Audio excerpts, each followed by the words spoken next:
Hi, I'm Nick DiMatteo, and welcome to Music is Everything, a podcast where I take a subject relating to music that I'm passionate about, that excites me, that wakes up my brain, and I discuss it in detail and I tie it into everyday life.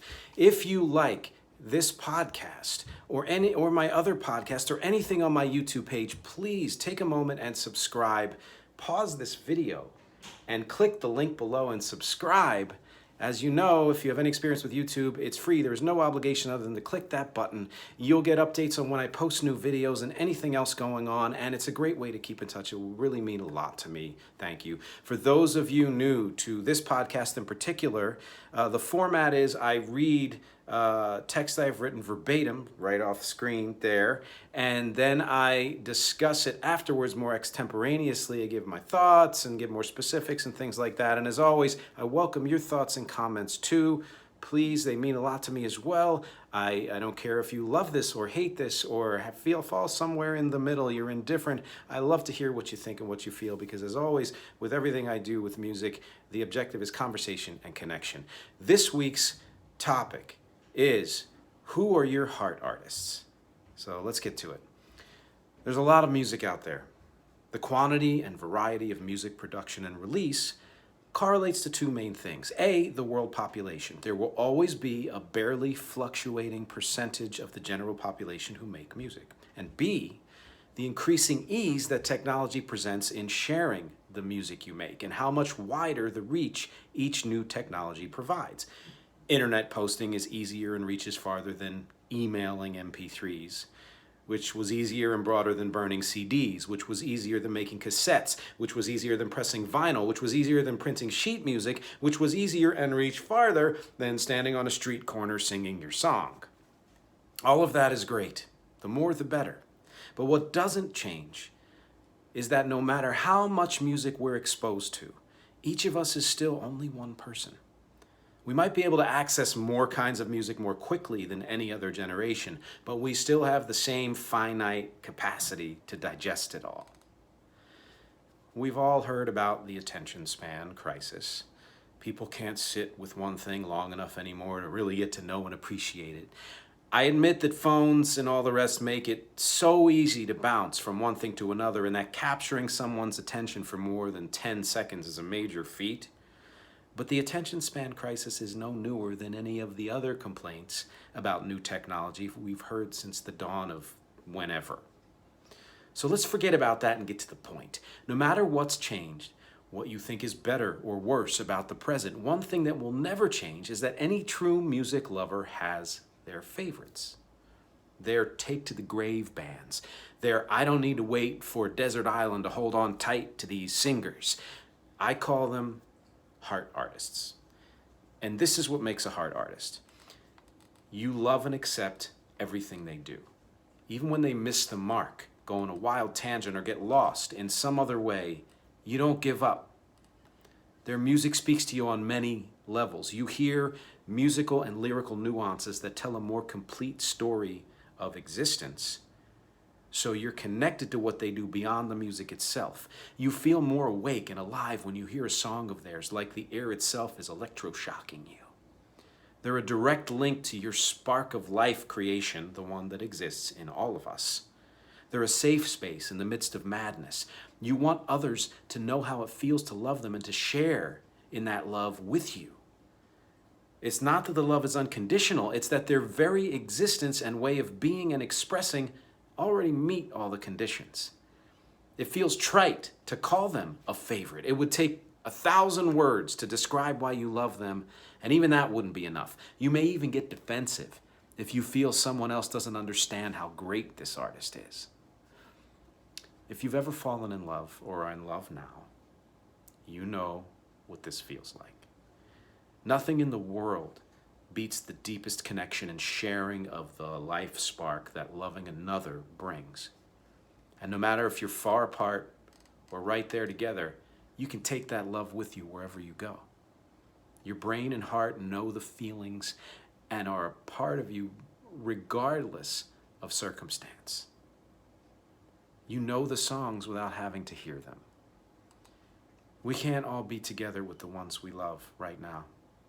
but we can still find as many ways as possible to connect. Hard artists are more than an escape from our troubles. They're an extension and transcendent expression of the love and acceptance we thrive on from our heart people. Who are yours? That's what I've been saying. That's what I got to say. So, this name just popped into my head one day, and I kind of had an understanding of what it meant, but not 100%. It took me fleshing it out in the text to really get an idea of why a hard artist is more important than other artists. And not only that, and I think I may have talked about this before, whether it might have been in one of my other podcasts. There are some people, and I think they're rare, but there are some people who aren't passionate at all about music. There are people who aren't passionate about many different things, but since we're talking about music here, and that's cool, that's fine. If that's in your DNA, if that's your personality, if that's how you were brought up and how you developed, that's great. But my argument is the vast majority of people are passionate about some kind of music at some point. And to get that passionate means you are connected on a deeper level. It means you know that artist. You may not know what number of every track, every song, and every album is, or things like that. You may not know who sat in on keys on a certain song or something like that wasn't part of the band or whatever. You may not know all the details that are more logistical or trivial in a sense, although they're awesome to know as well. But it's just really, again, it's the music itself that matters. It's the music itself that is making that connection, that you feel the sparks and things like that. And there are times where an artist, or a song in particular gets to me through the way it builds or the way it, crescendos or it dips down, but usually it's a crescendo. I feel that actual tingle throughout my body, But on the whole, on a broad sense, so that idea of hard artists being more than a favorite, you could say, like, I don't know, for some, people who are into older music, Frank Sinatra is my favorite. Totally get that, But does every album that Frank Sinatra do find its way into you somehow? Does every song he does, whether it's his greatest song or his weakest song, somehow connect with you? Then he's just a favorite, and that's awesome. Great to have a lot of favorites. I have 100, 200 favorites probably, But a hard artist is way more than that. It's way more than that. It's like I said, that love and acceptance it's not that it's unconditional. That doesn't matter whether, it's like a relative that no matter what they do, you're gonna love them, or someone love even closer, a child or a partner. So my hard artists, there are some surprises. I'll say that some are kind of obvious. I'm just going to list them and maybe go through a couple of little things so we can kind of just keep this tight. Beatles, U2, The Who, Prince, Chicago, we'll get to that, The Cure, Violent Femmes, Beastie Boys, Matthew Sweet, They Might Be Giants, Foo Fighters, me, my music, Wreck, my band, Wreck's music. Of course it would be. If it's not, why am I doing this, right? And, there are others, but those I think are the big ones. I may have forgotten a few. And the thing is this, everyone has a reason why an artist or a song, a band is their favorite or a type of music. And I'm reading this book, Why You Like It, and I think it's The Science and Culture of Musical Taste or something like that, written by the guy who created the Music Genome Project for Pandora. And, pros and cons about Pandora and the entire idea of that. But I admire the effort. And the book is really detailed, and it talks about how there are certain factors that go into why people like certain music. I'm not going to get into that here, except to say that for me, as I've said on many of my podcasts, one of the main factors is a band who is willing to get eclectic, a band is willing to explore, a band who is willing to do things that come out of here and not out of here, which, that's an important consideration, of course. You hope that good musicians make a living, and let me tell you, not all of them do, but that's to never, popularity or not popularity, that's not the thing, right?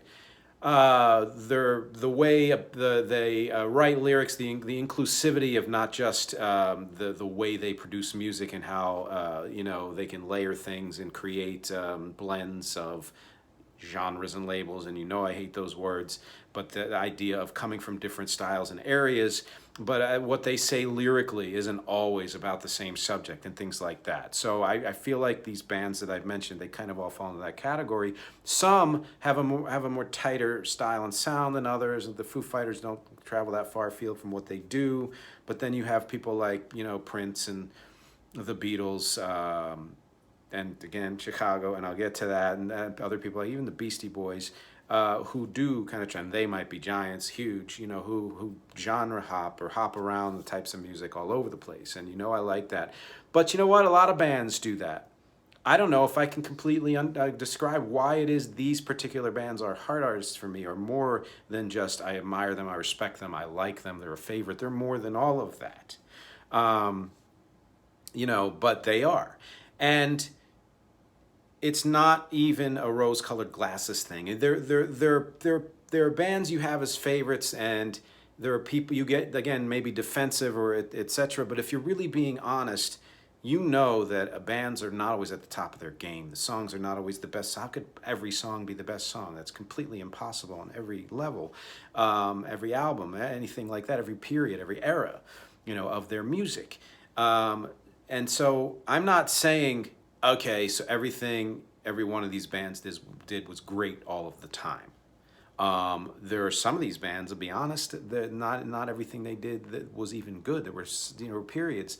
And I'm going to use one band as an example of this, and that is Chicago. And I did an entire podcast on Chicago. Please look it up. If you subscribe and you check out my list, you can easily find my podcast on Chicago, and I think you'll appreciate it because it really goes into the depth in their eras and things like that. But what I can get into here very quickly is that there was music they did that people don't know that they did because they became so popular in the 80s from their kind of pop power ballad stuff with Peter Cetera doing most of the lead vocals, that it wasn't, that they didn't realize, a lot of people, that Chicago had a whole history way before that included jazz, fusion, and progressive rock, and even some classical stuff, and funk, and folk, and just straight up rock and blues and all of that, and one of the greatest guitarists of all time, Terry Kath, and all of that.